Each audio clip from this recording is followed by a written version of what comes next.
At the dawn of AGI, and presuming that humans as such aren't necessarily going to be sort of steering the ship of the future forever, what are the final things we should be focused on as a species?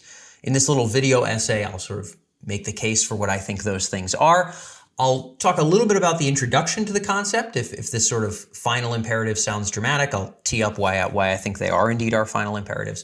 I'll get into what actual things could be done. There's kind of 6 or 8 major points I'll sort of touch on there. And then at the end, talk about how to contribute to those things. For some of those of us who are not research scientists of some kind, how can we still sort of contribute to the positive trajectory, or at least a swing, an attempt towards a positive trajectory. So without further ado, we'll fly in here.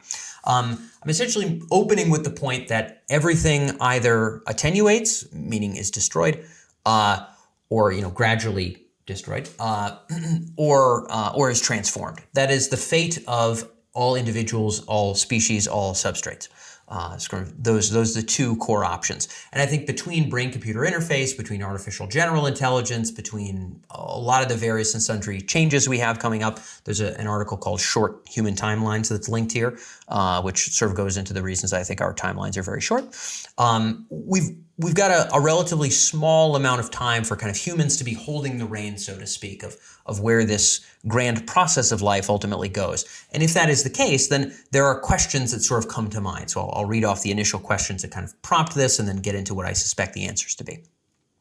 The questions might be, if we can't hold on to the human form for eternity, and if transformation is inevitable, or destruction, but we'd prefer transformation, I presume, what kind of new life should we create or transform into? What should be the traits of this new life? Next bullet point.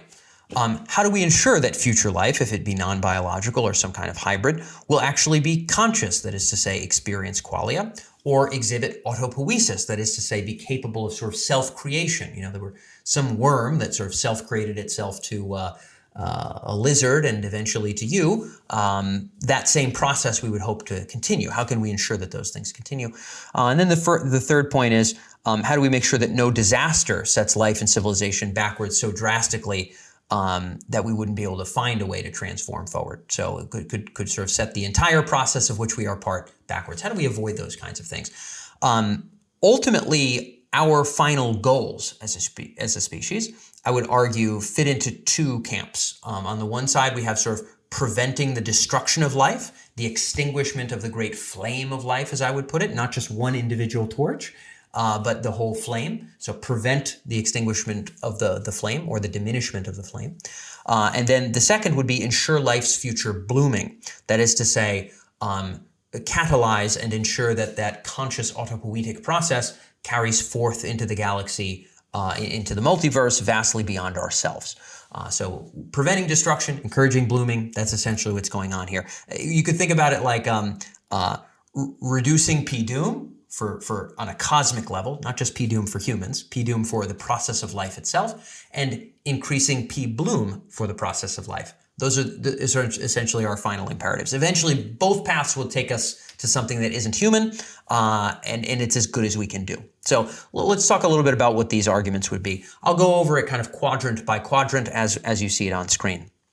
So let's look on the prevent destruction side, otherwise known as reduce P-doom. The definition here would be ensuring that humanity doesn't destroy itself before life blooms beyond us. So, i.e., don't conjure an unworthy successor. That is to say, don't conjure an AGI that is unconscious and would be some kind of optimizer that would squash life. Or in other words, don't snuff out the great flame of life of which we are part. So that's kind of what preventing doom would be. In terms of sort of things we can actually do to affect that, I suspect, the first one would be to get global citizens, especially in the US and China, to see AGI risk as something real and to demand governance and coordination. So any efforts towards sort of waking up the public or sort of the public sector around this, I suspect, is fruitful. Maybe there are some ways the public can be woken up and it would turn into some kind of horrible civil war and some kind of nuclear race with China or something. There's a way everything could go wrong, but I suspect writ large, addressing the brute AGI arms race in terms of regular citizens in China, regular citizens in the United States, and saying, hey, maybe we don't want to do this. Maybe we don't want to conjure this thing that we have no idea what traits it has and it's more powerful than us. That wake up, I think, is very important work. And I have some good friends that are working on that ardently, but that would be extremely important work. Second, could be achieve some degree of international coordination to slow down the AGI arms race and to calibrate our AGI or brain-computer interface research to ensure that our successors are conscious and autopoietic. So have some degree of knitting together. We've had many episodes on this YouTube channel, if you're tuned in on the YouTube channel, about modes and means and methods and approaches to international coordination, some of them through kind of more hard governance or soft governance, some of them through sort of industry-led coordination, some of them through maybe intergovernmental agreements in some way, shape, or form. There's a panoply of how this could work, and I'm not here to propose exactly what method is best, although I'm involved actively in the conversations at the UN and elsewhere where these things are being hashed out. But that sort of coordination would be a second thing that would help to reduce P-doom on a cosmic scale, not just for humans, much more concerned with the cosmic, all things considered. And then number three would be bolster civilizational resistance to prevent collapse. So, collapse via war, via idiocracy, other kinds of things, sort of before some degree of coordination. So, so we could think about this like, if there were some horrible global bio risks to be combated, I'm sure there's some work there. Keeping the plumbing working, keeping the lights on, right? There's somewhat normal things that sort of keep civilization sort of bumbling about. I think that are warranted here. But there might be also the prevention of certain kinds of things, maybe de-escalation of kinetic warfare in certain areas, sort of a careful monitoring of certain kinds of bioterrorism or whatever the case may be. Anything that would fit that sort of third category would also reduce that cosmic degree of P-doom. So I argue that these are three areas that within themselves could have a lot of other sub-focuses, but these would be three areas where reducing cosmic P-doom would be warranted, let's say. On the other side of the coin, we have another set of final imperatives to get transformation right. That is to say, to encourage and increase the likelihood of P-bloom on a cosmic scale. That is to say, the blooming of this great conscious and autopoietic process into the multiverse. So we could describe get transformation right as ensuring that what we create or turn into is able to expand potentia and value. I.e. ensure that our successor is worthy. Many of you are aware of the worthy successor essay, which is sort of the catalyst to a lot of this discussion. I.e. ensure that the flame of life continues blazing beyond our temporary human torch. That's not to say we should snuff our torch out right now with enthusiasm. That's never been my position. My position is simply that we ensure that the blaze of which we are part continueth beyond us as we have continued beyond some species of flatworm which no longer exists. And thank goodness for that flatworm, but thank more goodness for that which came beyond it. Okay, so what are the things we could do to increase P-bloom? How could we get transformation right? I've got 3 bullet points here. One of this is to understand and to replicate in machines or some other substrates the traits of autopoiesis, the ability to kind of expand potentia.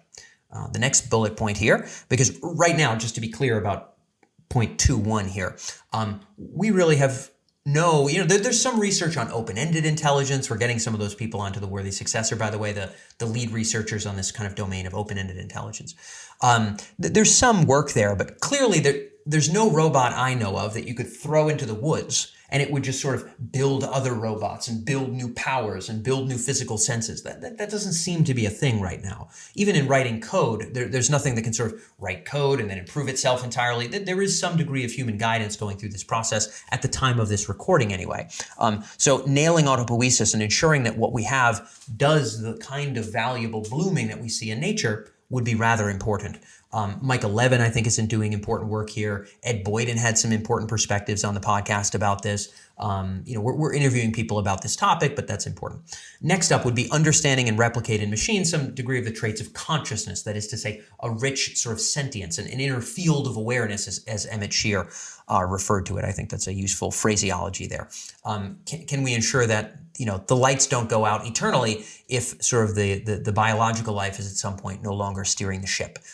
Can we learn to detect, to replicate, to expand, to explore the richness of consciousness? Right now we have many hypotheses, and we have people like Ed Boyden in his episode of Worthy Successor advocating that there may be more scientific, more engineering, sort of more bottoms-up ways of sort of figuring out what consciousness is, and that should be explored. If we birth something that is not self-creating and is not conscious, but it's more powerful than us, that would be an unworthy successor for sure. So getting these things right would feel very on point for achieving a worthy successor. And then point 3 here is to gain a deeper understanding of the nature of intelligence itself in biological and other substrates. And again, we've had a number of different interviewees who focus on those areas. I, of course, want to highlight those people. I think there is this broader state space of sort of what intelligence is and where it comes from. Michael Levin's episode is probably the best example of this, but there are other people doing this kind of research as well, some of whom are already booked on the show, some of whom I'm working on booking on the show, some of whom maybe you know of that I don't. But understanding just the nature of intelligence itself, I think, is essential. From whence does it come? Where is it going? Is there sort of a central conatus and a self-interested impetus that sort of emerges in anything that's alive by some definition, or is that kind of only a fluke of biology in some weird way?